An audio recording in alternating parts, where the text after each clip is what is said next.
यवतमाळ येथील प्रयास संस्थेतर्फे जागतिक पर्यावरण दिनानिमित्त प्रयास वन इथं वृक्षारोपण आणि बीजरोपण करण्यात आलं।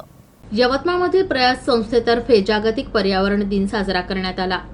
यावेळी यवतमाळ येथील सेवा समर्पणच्या अंधकलावंतांनी वृक्षारोपण केलं। या दरम्यान प्रदूषणाचा भस्मासूर थांबवायचा असेल तर प्रत्येकानं वृक्षारोपण केलंच पाहिजे असा संदेश यावेळी देण्यात आला।